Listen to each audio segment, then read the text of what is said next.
Hola, buenas a todos. Este vídeo es para hablar de un acontecimiento que ha ocurrido hoy, 8 de diciembre de 2024, que es muy importante y afecta al conjunto del planeta. Tiene una importancia enorme. Y es la caída del gobierno de sirio, de Bashar al-Assad, y la toma del poder por un grupo de oposición que está dominado por islamistas, ¿no?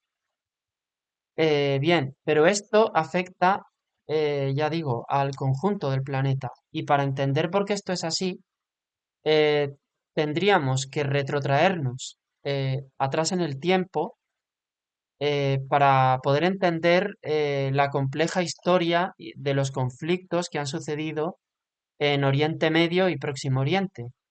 Es algo muy complejo y de hecho estaría muy interesante dedicarle un vídeo a la historia de cada país en específico.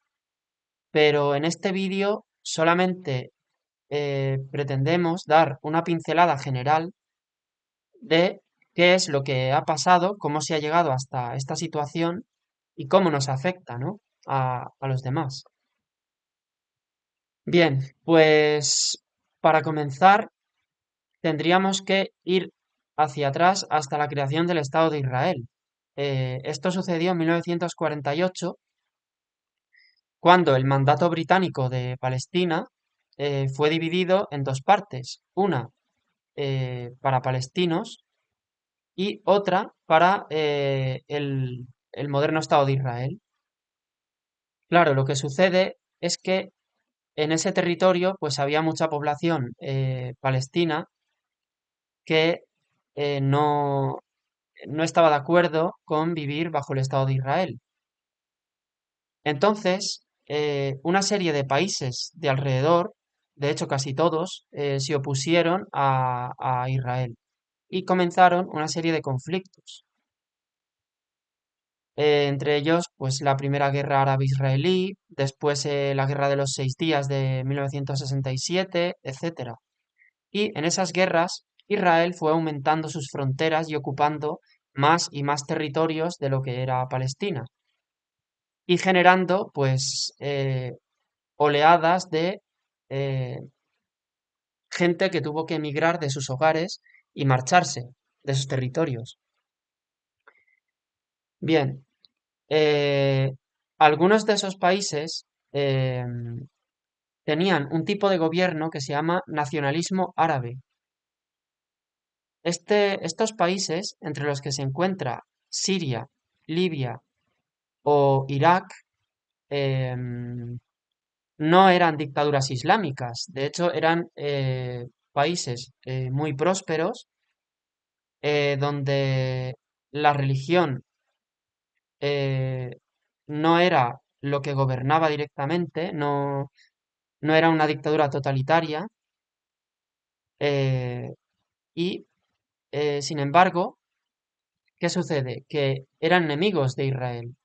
Entonces, a Israel, pues, esto no le convenía que esos países tuviesen tanta soberanía y tanto poder, ¿no? Y tanta independencia. Bien, esto es fundamental entenderlo. Después podríamos trasladarnos a Afganistán, otro país, y entender un poco qué es lo que pasó allí.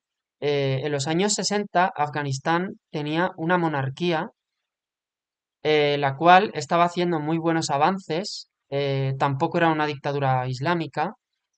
De hecho, son muy conocidas las imágenes de las mujeres que tenían una libertad enorme para vestir como quisieran, estudiar, trabajar, etcétera, lo cual solo es un indicativo del bienestar que allí había, ¿no? Bien, entonces, la URSS, los comunistas soviéticos, empezaron a ejercer influencia principalmente en el ejército de Afganistán, ya que así es como el comunismo pretende expandirse cuando no consigue conquistar, por así decirlo, al pueblo, ¿no? Y en 1978 hubo una revuelta comunista que generó pues, un gobierno comunista encabezado por un tal Tariki, ¿no? Era el jefe del gobierno.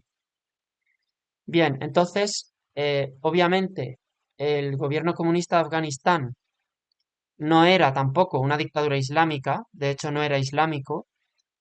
Sin embargo, empezó a tomar una serie de medidas desafortunadas que perjudicaban y empobrecían a la gente, ¿no? Al pueblo llano. Entonces, eh, la URSS empezó a enviar técnicos y asesores eh, para tomar aún más control del país y reprimir y censurar cualquier tipo de oposición que proveniese del pueblo, ¿no? Bien, entonces, este mismo año, 1978, empezó la, la guerra afgano-soviética. ¿Y por qué empezó esta guerra? Porque Estados Unidos, mediante lo que se llama la Operación Ciclón, empezó a entrenar a lo que se llaman los muyahidines, ¿no? Eh, eran islamistas, ¿vale? Que promulgaban pues la Guerra Santa, ¿no? Y todo esto, y la ley islámica. Estados Unidos empezó a financiarlos eh, y a darles armas y apoyo para combatir el comunismo, ¿no? Y esto sumió a Afganistán en una terrible guerra durante años. Bien, este es el origen de Al Qaeda, ¿vale? Al Qaeda proviene de estos muyahidines afganos que fueron entrenados por Estados Unidos.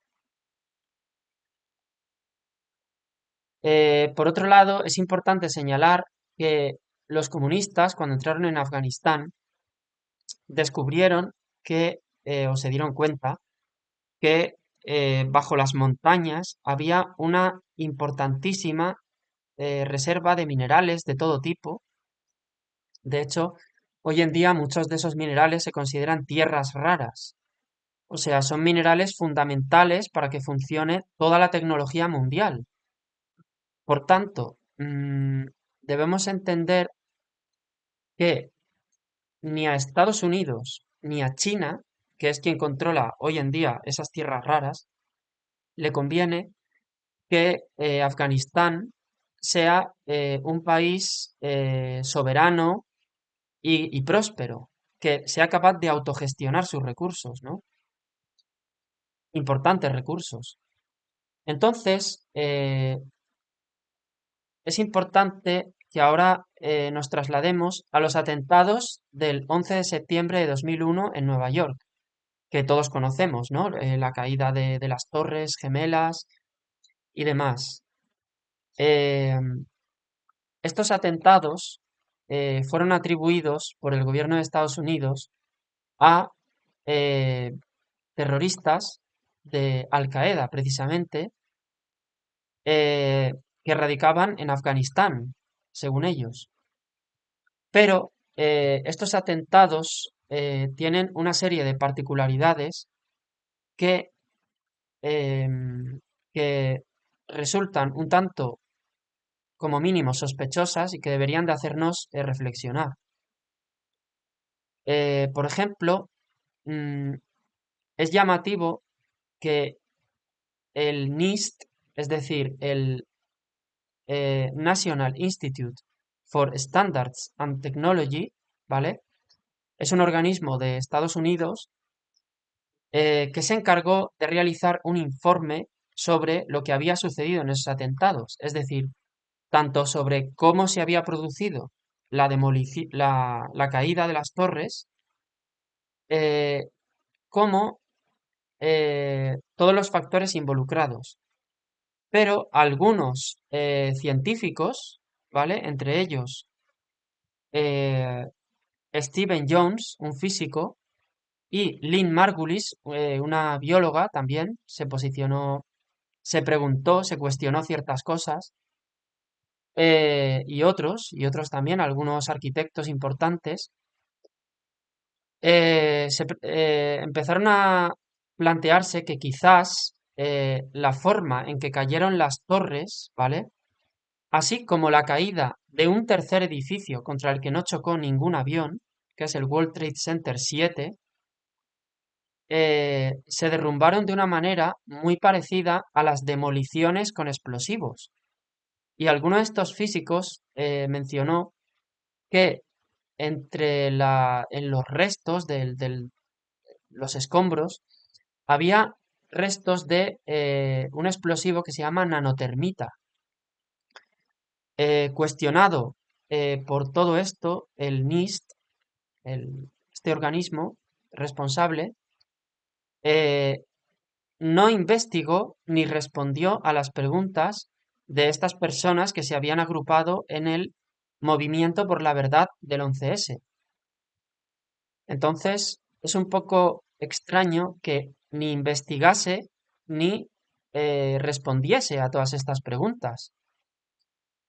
Eh, Otro dato curioso es que justamente un mes antes de que se produjera este terrible atentado, el complejo del World Trade Center había sido comprado por un magnate judío llamado Larry Silverstein. Eso también es curioso. Bien,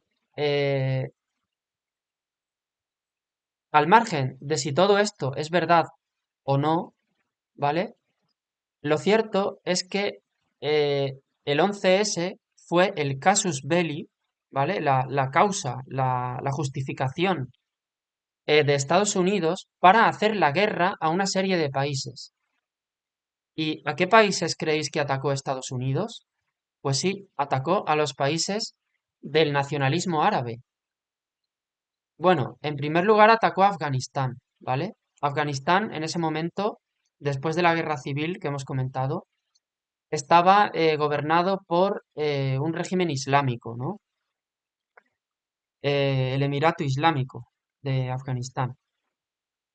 Eh, la guerra de Afganistán duró 20 años, desde 2001 a 2021, ¿vale? Y durante todo ese tiempo, quien realmente gobernó Afganistán fueron los llamados señores de la guerra, unos señores que, curiosamente, se convirtieron en importantísimos cultivadores y traficantes de opio.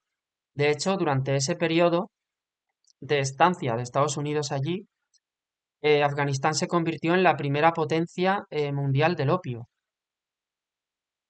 Y curiosamente, también en 2021, Estados Unidos se retiró de Afganistán sin haber conseguido retirar a los talibanes de allí, a los islamistas.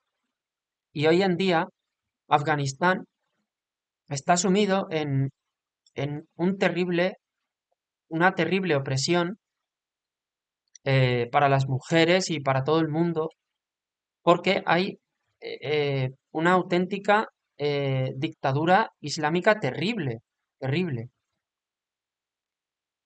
Eh, ya sabéis todo lo que esto implica para las mujeres eh, y para cualquiera que se salga de esas normativas ridículas y terribles. Bueno, eh, a continuación, esto es por parte de Afganistán. Curiosamente, en Afganistán no consiguieron, eh, Estados Unidos, con toda su fuerza, no consiguió retirar a los talibanes. Y en 2001 se retiró. En 2003, Estados Unidos decidió atacar Irak, ¿vale? Donde estaba Saddam Hussein y era un país de nacionalismo árabe, es decir, un país próspero con una cultura importantísima. De hecho, Irak está en el territorio de la antigua Sumeria y Babilonia. Es un país con una cultura profundísima y unas raíces impresionantes. Era un país que permitía cierta libertad para las mujeres, es decir, no había las imposiciones del Islam, aunque sí que había población islámica. Pero los gobiernos, todos los gobiernos del nacionalismo árabe, luchaban, de hecho, contra los terroristas islámicos, los contenían, ¿vale?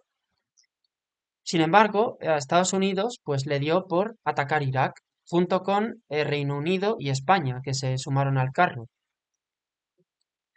En 2003, la población de muchos países, incluida España, se dio cuenta de que esa guerra no estaba justificada, de que había muchas mentiras detrás, como lo de las armas de destrucción masiva y demás, y eh, se opusieron y se manifestaron en contra.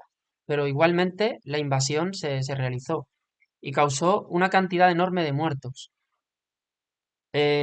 Algunos hablan de hasta 655.000 iraquíes fallecidos por la guerra y 4.500 soldados estadounidenses.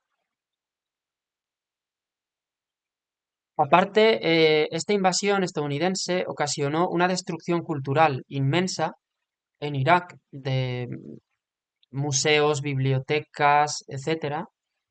Y además fue el nacimiento del ISIS, del Estado Islámico. Bien, eh, después, en 2011, ocurrieron las primaveras árabes, ¿no? Que llaman. Fue una serie de revueltas civiles extraordinariamente sincronizadas en una serie de países, ¿vale? Entre ellos Siria, Egipto, Túnez, y también, como curiosidad, el 15M que ocurrió en España, ¿no? Las acampadas y todo eso, se dieron de manera sincrónica con todo aquello. Bien, pues en 2011 el pueblo de Libia, un país del norte de África, no se rebeló contra Muammar al-Gaddafi, el gobernante, ya que Libia era otro de esos países de nacionalismo árabe, prósperos, de hecho era muy próspero, y donde no había una dictadura islámica. Pues en 2011 les dio por atacar Libia y de hecho Libia fue profundamente afectada por esta guerra, fue destruida y em, se empezó a hablar de rebeldes, se empezó a hablar de como que los terroristas pasaron a llamarse rebeldes, o sea, eh, la, los que grupos terroristas islámicos que querían y pretendían imponer justamente estas dictaduras islámicas pasaron a llamarse rebeldes. Y esto continúa hasta hoy, si estáis viendo las televisiones. Y bueno, pues en 2011 el Gaddafi es derrocado, lo asesinan, y desde entonces Libia desapareció de los medios de masas, ¿no? De las televisiones, no se volvió a saber nada. ¿Por qué no? Pues quizás porque no conviene que se sepa, ¿no? El caos y el horror que predominó allí después de que todo esto sucediera. Bien, y en Siria hubo una revuelta en el contexto de las primaveras árabes en 2011 contra Bashar al-Assad, eh, en la cual una parte del ejército se desgajó, ¿vale? Era el Ejército de Liberación llamado, y los grupos islamistas aprovecharon y se opusieron también a este gobierno de Bashar al-Assad, ¿no? Que era también nacionalista árabe. O sea, Siria era también un país, antes de la guerra, era un país riquísimo, con una cultura espectacular, no había dictadura islámica. Bien, esto es importante saberlo, ya que los rebeldes, ¿no? Los rebeldes sirios están financiados por todo este bando. Estados Unidos, Israel, Turquía también les apoya, ¿no? Eh, Siria se mantuvo, digamos, con el nacionalismo árabe gracias a la intervención de Rusia, que impidió a estos terroristas conquistar, vamos, derrocar al gobierno. Pero como Rusia atacó a Ucrania y se enzarzó en esta guerra, la guerra de Ucrania, ¿no? Que es una guerra absurda que está matando a miles de soldados de uno y de otro bando, pues Siria sobrevivió. Pero la guerra, digamos, el bando de los opositores, ¿vale? Que principalmente son yihadistas, estaba bloqueado, pero ahora se ha dado un ataque relámpago y en 11 días han conseguido conquistar primero Alepo, luego Homs y después, finalmente hoy, han conquistado Damasco, ¿vale? La capital, las tres ciudades más importantes. Y el nacionalismo árabe ha caído, lo que significa que ya no hay un Estado fuerte que se oponga al terrorismo islámico, a las dictaduras, ¿no? Pero si os dais cuenta, el discurso de los medios es totalmente el contrario. Es que estos van a liberar eh, y que, mm, y que están expulsando a un opresor, cuando la opresión que va a venir ahora, el caos y el horror, va a ser mucho peor. Lo que sucede a continuación es que resulta que Siria, eh, en Oriente Medio, siempre se han estado enfrentando dos bandos desde la creación del Estado de Israel, ¿no? Eh, un bando está conformado por Irán, ¿vale? Irak, el actual Irak, Siria, hasta hoy, Líbano, donde está Hezbollah, ¿vale? Y los hutíes de Yemen. Todos ellos están en contra del eje Israel-Estados Unidos. Es cierto que algunos de ellos son dictaduras islámicas, como por ejemplo Irán, los hutíes de Yemen o Hezbollah. Sin embargo, eh, este bando estaba apoyando a su vez a los países de nacionalismo árabe y con ello estaba contribuyendo a contener la expansión de ese islamismo eh, terrorífico pues, del Estado Islámico y demás, ¿no? Por lo tanto, aunque ellos mismos son islamistas, sin embargo, estaban poniendo un freno a la expansión de ese Islam que está financiado por el otro bando, por Israel, Estados Unidos y demás, curiosamente. Eh, entonces, Siria era un lugar estratégico porque las armas desde Irán pasaban por Irak, luego por Siria, y desde allí iban hasta Líbano y hacia los hutíes. Al cerrar esta ruta, esas armas es posible que dejen de llegar. Y es cuestión de tiempo que caiga tanto Hezbollah como los hutíes y quién sabe si Irak o incluso el propio Irán, aunque Irán tiene armamento nuclear, por lo cual no es tan fácil que caiga, pero es una situación verdaderamente muy peligrosa la que está sucediendo y es un cambio en la balanza de poder en la zona y a nivel mundial. Por tanto, estemos muy pendientes de lo que pase em, y, y tengamos cuidado porque el mundo yo creo que va a ser a partir de ahora más conflictivo con el tema del Islam y mucho peor. Y bueno, esto es lo que quería compartir con todos vosotros. Espero que os haya gustado el vídeo y que deis vuestros puntos de vista al respecto. Nada, saludos.